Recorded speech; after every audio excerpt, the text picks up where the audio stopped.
A noi mancano 128 medici, ne abbiamo assunti 84 durante l'anno, ma naturalmente c'è un turnover continuo. Abbiamo prenotato, ecco, tra virgolette, ben 15 medici per l'area dell'emergenza-urgenza, li attendiamo nei primi mesi dell'anno. In attesa dei rinforzi, il direttore generale dell'ULSS 3 Serenissima, Giuseppe D'Albena, non esita a definire quello del turnover dei medici come il principale dei problemi della sanità veneziana. È una situazione difficile, però una situazione a cui facciamo fronte con tanta determinazione, concentrazione e soprattutto con il lavoro di tante persone che si dedicano anima e corpo a questa missione, che è quella appunto di servire la gente in tema di salute. Personale che nel primo giorno dell'anno D'Albena ha voluto incontrare visitando tutte le strutture dell'ULSS, tracciando anche un bilancio dei lavori fatti e della strumentazione acquisita. Gli interventi che sono andati a termine in quest'anno riguardano l'area del Milanese in particolare, l'area di Chioggia in particolare. Stiamo ultimando a Venezia il padiglione Gaggia,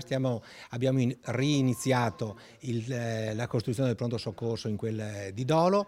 A Mestre abbiamo ampliato ancora una volta l'area del pronto soccorso, cioè è un lavoro continuo. Dal punto di vista tecnologico abbiamo acquisito nuove apparecchiature, 2 TAC, 2 risonanze, ecografi, angiografi. Il proposito per il 2020, anche grazie alle iniezioni di nuovo personale, è quello di diminuire le liste d'attesa non solo nei pronto soccorso. Noi stiamo cercando di migliorarla, sta migliorando, siamo sempre sul pezzo, con molta attenzione, molta concentrazione, perché la sanità veneta è un'eccellenza, è la prima d'Italia e deve rimanere tale.